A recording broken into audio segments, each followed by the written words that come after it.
अस्सलाम वालेकुम नाजरीन, वेलकम टू बदलती राय। मैं हूं मोना आलम। नाजरीन, तमाम आप सब देखने वालों को खुश आमदीद। अफगानिस्तान में फैसला कुन मराहिल में ये जो तमाम मामलात हैं दाखिल हो चुके हैं। हर गुजरते रोज के साथ हम देखते हैं कि जो तालिबान हैं, अफगान तालिबान, वो अपना जो कंट्रोल है वो इलाके पर जमा रहे हैं। ऐसे में जो नेटो अफवाज हैं उनके हवाले से भी बहुत सारे अब शुकूक व शुबात मौजूद हैं कि वैसे तो उन्होंने कमिट किया है कि 9/11 की सिंबॉलिक तारीख को वो लोग इनखिला यकीनी बनाएंगे। लेकिन हैविंग सेड दैट नाजरीन, ये अमेरिकन कमिटमेंट तो जरूर है, लेकिन क्या ये उसी तरह से ऑनर किया जा सकेगा गिवन द फैक्ट के जिस तरह के हालात और वाकयात हैं वो यकीनन अफगान हुकूमत के मन मर्जी के मुताबिक नहीं है और अमेरिकन भी जो मन मर्जी है उसके मुताबिक भी नहीं है। ये एक बड़ा जरूरी सवाल है। और उसके बाद का जो जरूरी सवाल है वो भी $1 मिलियन की नौयत रखता है और वो ये है कि इनखिला एक मरतबा अगर हो जाए तो उसके बाद के मराहिल क्या हैं, इनखिला के बाद क्या होगा। ये एक बड़ा जरूरी और पिविटल इस पूरी चीज का एस्पेक्ट है। पाकिस्तान इस हवाले से बारहा बहुत दफा बावर करा चुका है कि पाकिस्तान किसी भी स्पिल ओवर के लिए जिम्मेदार नहीं होगा और हम हर तरह के स्पिल ओवर से बचना भी चाहते हैं। हैविंग सेड दैट, एक जो वजीर दाखिला है जनाब शेख रशीद, उनकी एक स्टेटमेंट काबिल जिक्र है और काबिल गौर है इन तमाम एतबार से, जब उन्होंने कहा कि मेजर जो सिटीज हैं वहां पर एक थ्रेट की कैफियत है और अफसोस के साथ जो दहशतगर्द हैं वो निशाने पर रखते हैं पाकिस्तान के तमाम मेजर शहरों को। और इस हवाले से उन्होंने एक वार्निंग दी है अपने इस स्टेटमेंट में। जाहिर है उस तमाम के ताने बाने भी इस पूरे मरहले से मिलते हैं और दहशतगर्दी की ये जो कार्रवाइयां हैं, चूंकि अफगानिस्तान में एक फैसला कुन मराहिल में ये तमाम मामला जा चुके हैं तो वहां से मिलते हुए नजर आते हैं।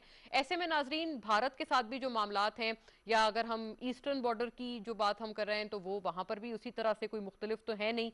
कश्मीर की जो सिचुएशन है वो जूं की तू है 5 अगस्त 2019 के बाद से। उसके हवाले से उसके बाद से जो एक मीडिएशन वगैरह का तस्करा है वो भी हमने बहुत मरतबा बारहा इसी प्रोग्राम में उसको टेबल किया है और डिस्कस किया है। लेकिन इन तमाम सूरत हाल के होते हुए चाइना पाकिस्तान इकोनॉमिक कॉरिडोर भी अब मजीद ऑपरेशनलाइज हो रहा है, मजीद आगे बढ़ रहा है। ऐसे में जो एक नेशनल इस पूरे मामले पर यूनिटी चाहिए या इत्तेफाक चाहिए, उसके हवाले से बात करना जरूरी है, सियासी इत्तेफाक के हवाले से बात करना जरूरी है। और यही हम मोर और लेस आज अपने पहले मौजू के तहत टेबल करने जा रहे हैं। इस हवाले से जो मोन्टाज है वो भी मुलायजा कीजिएगा, फिर हम मजीद इसके ऊपर बात करते हैं और पैनल की तरफ रुख करते हैं। राइट नाजरीन, पैनल की तरफ हम जाहिर है इस पूरे मामले पर रुख पहले कर लेते हैं और हमारे साथ जो पैनल है तशरीफ फरमा, उसका मैं विदाउट फर्दर डू तारुफ करा दूं अफगानिस्तान के इस मामले पर और जो इंटीरियर मिनिस्टर की स्टेटमेंट है उससे लिंक करती हुई उसके हवाले से भी। अहमद जवाद साहब नाजरीन हमें यहाँ ज्वाइन कर रहे हैं, इस्लामाबाद स्टूडियोज में मेरे साथ हैं, सेंट्रल सेक्रेटरी इंफॉर्मेशन है पाकिस्तान तहरीक इंसाफ के, और पीटीआई का जो मौकफ है, गवर्नमेंट का जो मौकफ है, इन तमाम अमूर पर हमारे साथ रखेंगे। थैंक यू अहमद साहब, शुक्रिया आपकी मौजूदगी तशरीफ आवरी के लिए। नाजरीन, सेनेटर कामिल अली आगा साहब हमें ऑनलाइन ज्वाइन कर रहे हैं पीएमएलक्यू से, वेरी सीनियर पॉलिटिशियन, और हमें इन तमाम अमूर पे बताएंगे कि आप क्या समझते हैं कि किस तरह से मामलात आगे बढ़े। अगले सेगमेंट में जब हम बात करेंगे तो हम दीगर जो वफाकी काबीना के हवाले से बात है उसके बारे में भी हमारी बात रहेगी, जो आज अहम फैसले हुए। और शॉर्टली एक्सपेक्टेड है कि शर्मिला फारूकी साहिबा मुझे ज्वाइन करेंगी, पाकिस्तान पीपल्स पार्टी की स्टॉलवर्ट, बजरिया स्काइप हमारे पास होंगी शॉर्टली, उनकी तरफ भी फिर इन तमाम अमूर पे रुख करेंगे। लेकिन सेनेटर साहब, अगर मैं आपसे बात का आगाज करूं, बताइएगा, आपकी इजाजत है अहमद साहब, अगर सेनेटर साहब का इस पे एक जी व्यू आ प्लीज। जाए। आपके इक्तिसादी मामलात हमारे सामने हैं, अफगानिस्तान के हवाले से अफगान अमन के हुसूल के लिए हर कोई कोशां वैसे तो नजर आता है, at least as far as the statements are concerned. लेकिन आपको इसमें एक बताइएगा कि रैशनल क्या आप समझते हैं किस चीज में होगा, और दूसरी बात यह कि पाकिस्तान की तरफ से अब क्या चीजें होंगी। हमने तो एब्सोल्युटली नॉट तो कह दिया है हमने अमेरिका को, अब इसके आगे क्या मामलात होंगे और नेशनल कोहेजन इसमें जो जरूरी है उसके लिए आप क्या समझते हैं कि जरूरत वक्त है। देखें, इसमें कोई शक नहीं है कि हमारे वजीर आजम ने बड़ा दो टोक अल्फाज में पहली मरतबा मैं समझता हूँ कि पाकिस्तान की पोलिटिकल हिस्ट्री में किसी वजीर आजम ने बड़े वाज़ेह अल्फाज में अमेरिका को ये बता दिया है कि हम अमन का हिस्सा तो बन सकते हैं, हम अमेरिका की जंग का हिस्सा नहीं बनेंगे और हमारी सरजमीन जो है वो किसी भी दूसरे मुल्क के खिलाफ इस्तेमाल नहीं होगी। ये बड़े वाज़ेह अल्फाज के अंदर प्राइम मिनिस्टर पाकिस्तान इमरान खान ने कह दिया। और यही यही मैं समझता हूँ पाकिस्तानी अवाम के दिल की आवाज है जो इमरान खान ने अमेरिका को बता दी है। और जहां तक मसला है अफगानिस्तान का मसला बड़ा हसास और नहायत ही संजीदगी का मजहर है पाकिस्तान के लिए, क्योंकि अफगानिस्तान में अमन पाकिस्तान में अमन का जामन है। और अगर अफगानिस्तान में खाना जंगी होती है तो आपको पता है कि पहले भी एक तो जो वहां से भरमार होगी आबाद होने के लिए पाकिस्तान आने वालों की, उसकी तादाद का अंदाजा नहीं लगाया जा सकता। पहले ही हम 30-35 लाख महाजरीन जो है उनका बोझ उठाए हुए हैं पिछले 40 साल से। और वो सारा बोझ जो है हमारी इक्तिसादियात के ऊपर ही, मशीयत के ऊपर भी, और हमारे रहन सहन के अंदर भी, अखलाकियात के ऊपर भी हमारे सारे रवैये डैमेज हुए हैं उनकी मौजूदगी की वजह से। वो उनका अपना कल्चर था पाकिस्तान के ऊपर उस कल्चर की भरमार हुई, और जो कि मैं समझता हूँ एक बहुत बड़ा इम्तहान था। और अब इस वक्त भी यही मामला जो है अगर दोबारा शुरू हुआ तो पाकिस्तान इस वक्त इक्तिसादी तौर पे जिस पोजीशन में है, मैं समझता हूँ कि हम मुतम्मल नहीं हो सकते कि इस बोझ को उठाने का। और फिर उसके बाद उसके साथ साथ जो दहशतगर्दी पाकिस्तान के अंदर भरमार होती है, वो भी एक इम्तहान है जिसका हम खमियाजा भुगत चुके हैं। 70 से 80 हजार जानों का नजराना पेश कर चुके हैं, और दुनिया ने इसको रियलाइज नहीं किया, हमारी कुर्बानियों को रियलाइज नहीं किया। और हमारे ऊपर जो बोझ पड़ा उसमें से 1% भी दुनिया ने उसका बोझ नहीं उठाया, हमें खुद ही उठाना पड़ा। और हमारे मुआशी और इक्तिसादी हालात जो है वो गंभीर से गंभीर होते चले गए। अब इस वक्त जो पोजीशन है वो बड़ी खतरनाक पोजीशन है और बहुत ही संजीदा पोजीशन है। अगर तालिबान काबज हो जाते हैं अपनी बंदूक के जोर के ऊपर और हम उनकी मुखालफत करते हैं, तो जाहिर है कि तालिबान जो है वो एक अपनी कुव्वत का मुजाहरा भी कर चुके हैं और अपनी ताकत को मनवा भी चुके हैं। और ये वो ताकत बन चुकी है जिसमें अफगानिस्तान के अंदर नीटो फोर्सेस 42 मुल्कों की अफवाज के साथ जंग लड़के उनको जो है वो कैफरे करदार तक पहुंचाया है। तो सही, राइट। और दूसरी तरफ यह है कि अगर हम तालिबान की मुखालफत में हुकूमत अफगानिस्तान की हमायत करते हैं, तो दूसरी तरफ टीटीपी, एक तो टीटीए का पहले मैंने तस्करा किया जो तहरीक तालिबान अफगानिस्तान है, दूसरी तरफ तहरीक तालिबान पाकिस्तान जो अफगानिस्तान की हुकूमत की पनाह में है और राह उसको जो है वो फंडिंग कर रही है और उसकी परवरिश कर रही है और उसको जो है वो हर किस्म के वसाइल मुहैया कर रही है पाकिस्तान के अंदर दहशतगर्दी फैलाने के लिए। तो वो हमारे दर पे होंगे, वो भी हमारे लिए बड़ी अलार्मिंग बात है। बिल्कुल तो दो धारी तलवार है जी। ये दो धारी तलवार जो है उसका मुकाबला हमें किस तरह करना है। वो एक ही मौकफ है जो पाकिस्तान ने इंतहाई कोशिश की है, बड़े मजबूत तरीके से कोशिश की है कि ये दोनों हुकूमत अफगानिस्तान और तालिबान अफगानिस्तान जो है वो आपस में मिलकर बैठे और अफगानिस्तान के मुतल्लिक सोचे। और ये बड़ी अच्छी सोच थी जो पाकिस्तान ने और पाकिस्तान की इस्टेब्लिशमेंट ने उनको दी, लेकिन बदकिस्मती ये है कि अफगान जो है वो इस बात को समझ नहीं रहे। असल में फायदा तो उनका है। सही, दुरुस्त कर रहे हैं। जरा मजीद उसको ब्रॉड करते हैं डिस्कशन को कामिल साहब। बिल्कुल, आपने बिल्कुल वजह फरमाया है कि ये दो धारी तलवार के तरह है हमारे लिए पूरी सिचुएशन, और ये हम इसके अंदर यकीनन we can not be taking any side. ये महीना ये बड़ा अहमियत का हामिल है। ये महीना ये इसके अंदर इस महीने के अंदर अंदर ये फैसला हो जाएगा और इसके लिए हमारी एस्टेब्लिशमेंट, हमारी अफवाज और हमारी हुकूमत जो है और वजीर आज़म पाकिस्तान यकजान होके, और इसमें कोई शुबा नहीं कि पूरी पाकिस्तानी कौम, चाहे वो अपोजिशन हो चाहे वो हस्ब इक़्तिदार हो, सारे इस मामले में संजीदगी का मुजाहरा कर रहे हैं और ठीक है, अपनी ख्वाहिश के पीछे खड़े हैं। बिल्कुल होना भी ऐसे ही चाहिए। और अभी शर्मिला फारूकी भी चूंकि हमारे साथ हैं, पाकिस्तान पीपल्स पार्टी की स्टॉलवर्ट, ऑनलाइन हमें ज्वाइन कर रही हैं। बहुत शुक्रिया शर्मिला आपके वक्त के लिए।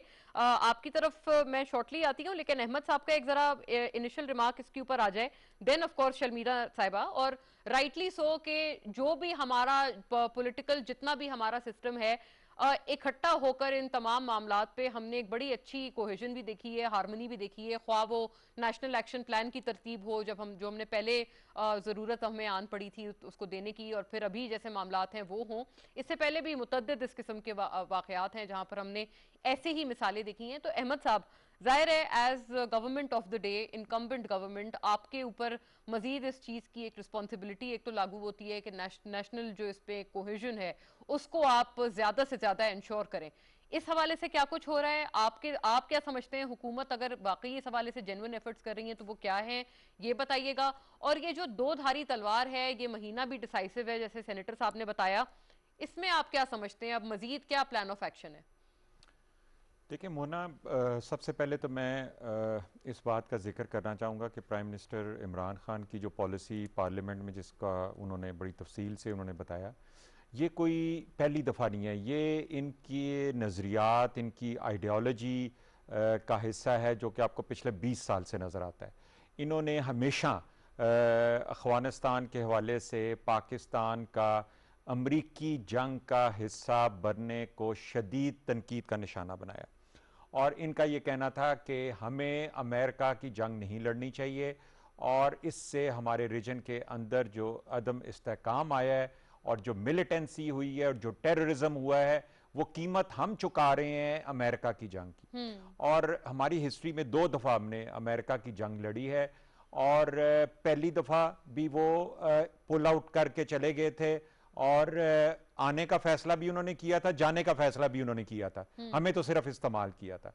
फिर उसके बाद दूसरी दफा भी वो आए, और अब वो जा रहे हैं, तो जाने से पहले उन्होंने हमसे कोई इजाजत नहीं ली, वो अपनी टाइमिंग के मुताबिक जा रहे हैं। सो कहने का मकसद ये है कि हमें अपनी तारीख पे गहरी नजर रखते हुए, जिसकी मैं समझता हूं कि प्राइम मिनिस्टर इमरान खान पिछले 50-60 साल में अगर कोई एक ऐसा लीडर कि जिसने बड़ी करेजियसली, बड़ी जुर्रत के साथ पाकिस्तान की नेशनल पॉलिसी का एक डिमॉन्स्ट्रेशन जो उसकी दी है, और ये हमने, मेरा ख्याल है शायद आखिरी दफ़ा जुल्फ़िकार अली भुट्टो के पास हमने ये देखी थी, जिसमें उन्होंने बता दिया कि हम अमेरिका के साथ किसी किस्म की जंग। अब अफ़गानिस्तान की तरफ हम आते हैं। देखें, अफ़गानिस्तान हमारा हमसाया मुल्क है, हमें अपने हमसाया मुमालिक के साथ दोस्ताना ताल्लुकात होने चाहिए। हमारी तो माजी की पॉलिसियों की वजह से हम अफगानिस्तान के साथ, इसके बावजूद कि जब मुशर्रफ के दौर में 9/11 के बाद जब अमेरिका की यहाँ पे जंग लड़ी गई, तो पाकिस्तान और अफगानिस्तान दोनों अमेरिका की गुलामी में जकड़े हुए थे। ये लफ्ज मैं इसलिए कह रहा हूं क्योंकि हम दोनों ही उसकी जंग लड़ रहे थे। अफगानिस्तान के अंदर एक पपेट गवर्नमेंट थी और पाकिस्तान के अंदर एक ऐसी गवर्नमेंट थी जो अमेरिका की जंग लड़ रही थी। तो दोनों एक ही मकसद जो कि अमेरिका का दिया हुआ था उसके लिए लड़ रहे थे, लेकिन इसके बावजूद हमारे दरमियान इख्तलाफात थे, जिसका हमने नतीजा फिर भुगता जब पाकिस्तान के अंदर जो टेररिज्म हुआ, जिसमें 80,000 जानें गई, जिसमें पाकिस्तान का अरबों का नुकसान हुआ, और इसका कोई कंपैरिजन नहीं है। वो जो अमेरिका ने हमें डॉलर दिए वो कुछ भी नहीं है जो हमने अपना नुकसान करा लिया। जान की आज तो कोई डॉलर नहीं हो इमरान खान की ये जो स्पीच, एक मैं समझता हूं कि ये पाकिस्तान के अंदर जो है एक हिस्टोरिकल स्पीच थी, एक हिस्टोरिकल विजन था, इसके अंदर जुर्रत थी जो कि माजी के हुक्मरान नहीं दिखा सके। ये हिस्ट्री का हिस्सा है। और आज से हमने अपनी इस फॉरेन पॉलिसी को, जो कि जिसका ताल्लुक अफगानिस्तान के साथ है और अमेरिका के साथ है, हमने इसे अपने मुफाद में देखना है, हमने अमेरिका के मुफाद में नहीं देखना।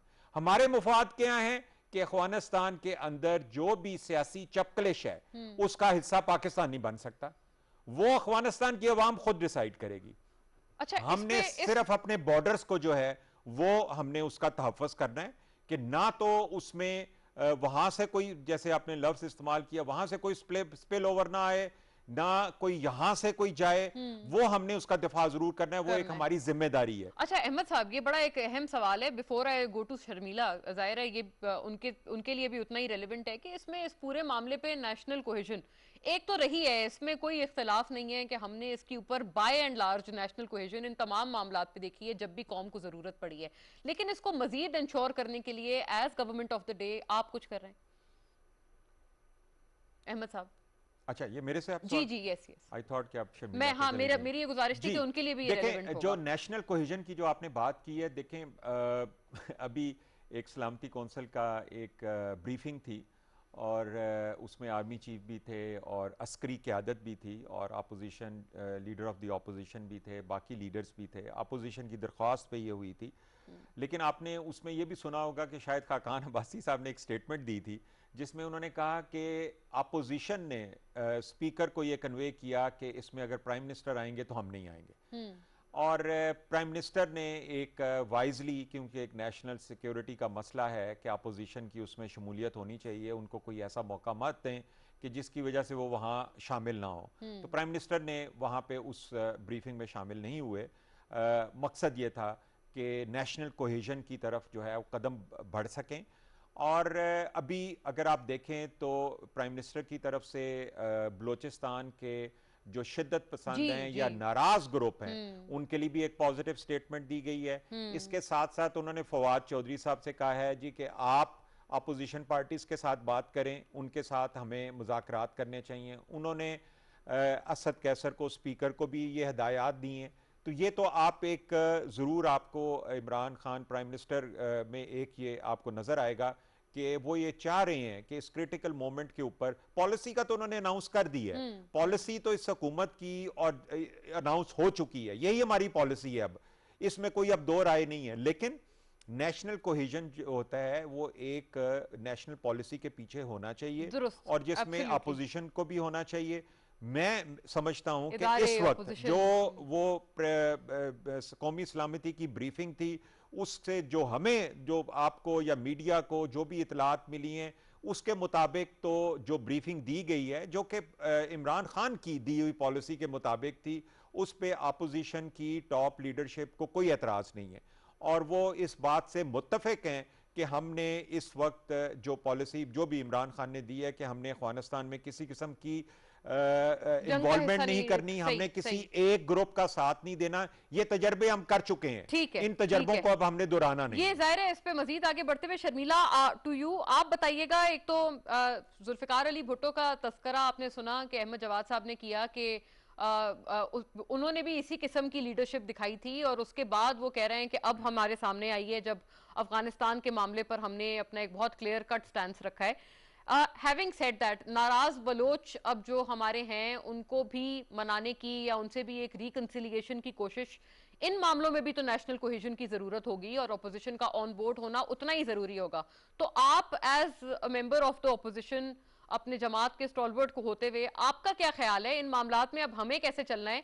इसको दो धारी तलवार कहकर भी मुखातिब किया है सेनेटर कामिल अली आगा ने अभी, तो ये बताइएगा आपके ख्याल में अब क्या इसमें विस्डम का तकाजा होगा पाकिस्तान की तरफ से?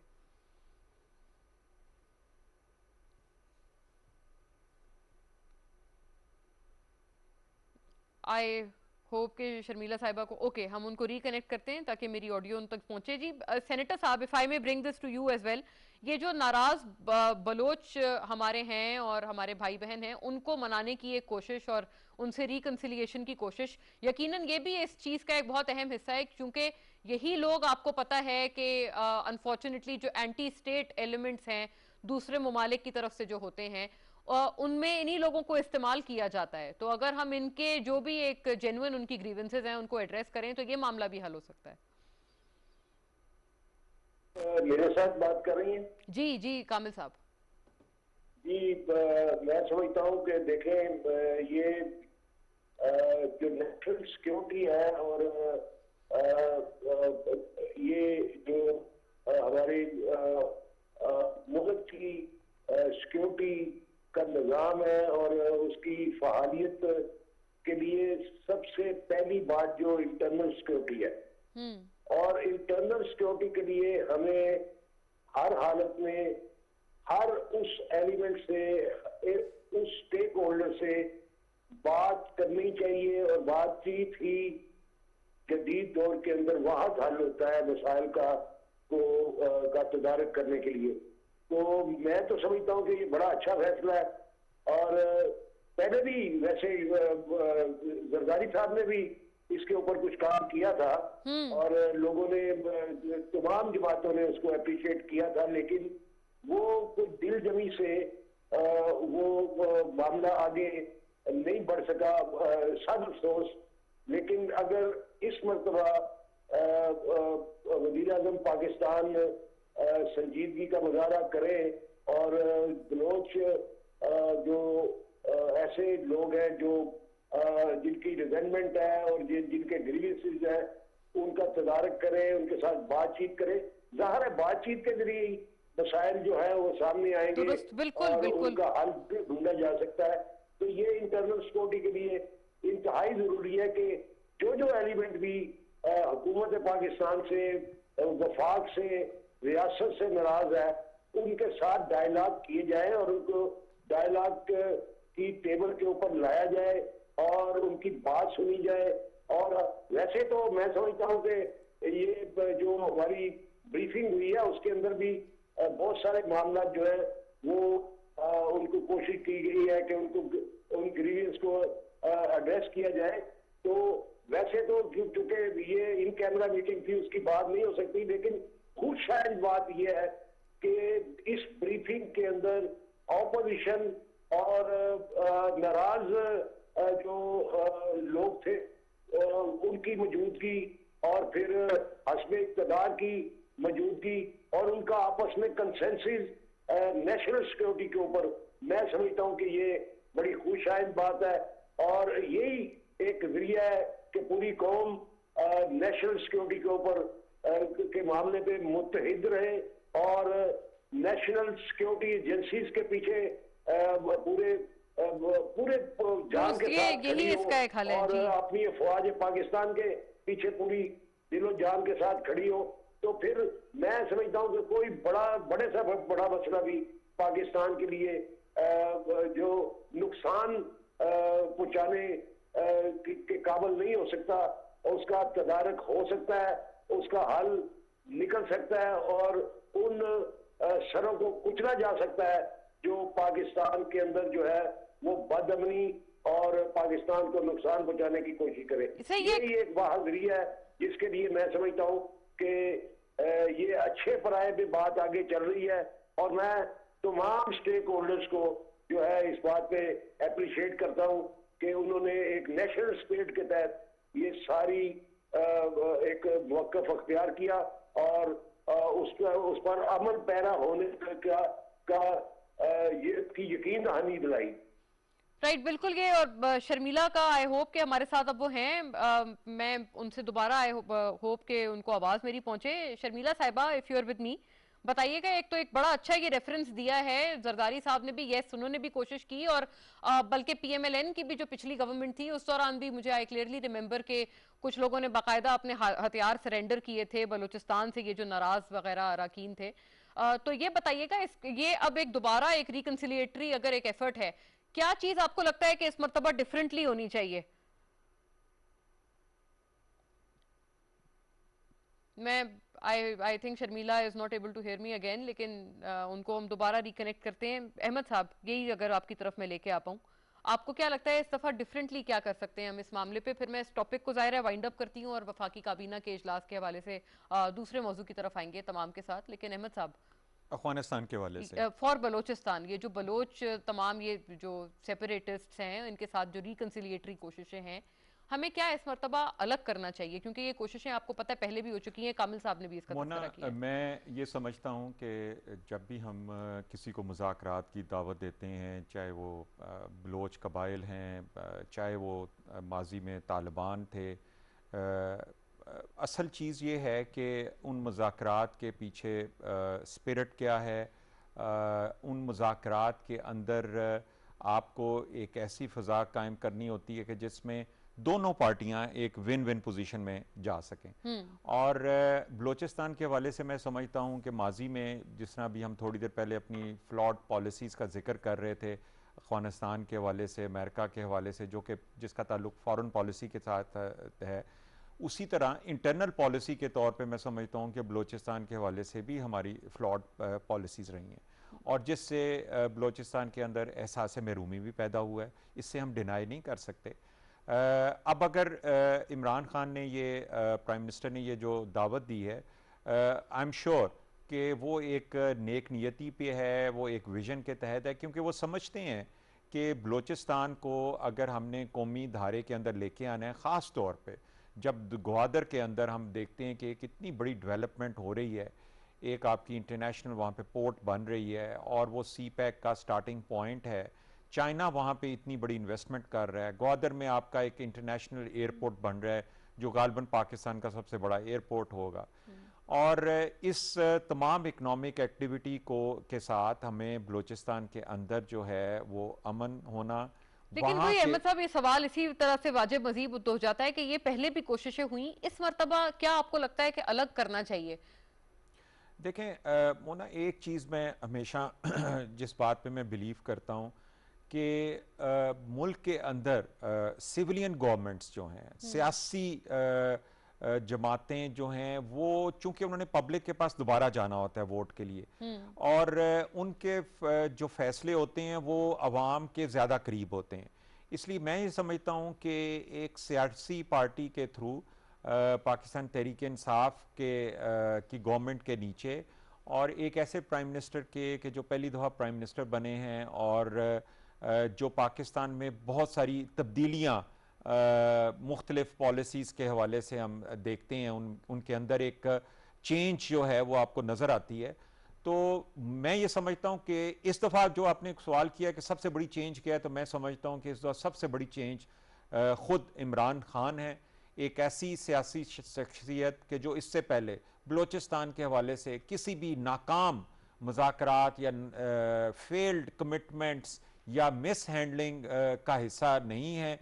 एक नई पॉलिटिकल पार्टी है, एक नया प्राइम मिनिस्टर है और उसकी तारीख के ऊपर गहरी नज़र है और वो उन लेसन से, उन फेलर से वो सीखना चाहते हैं कि जो इससे पहले हुकूमतों से हुई और अब उनको दोबारा रिपीट ना किया जाए।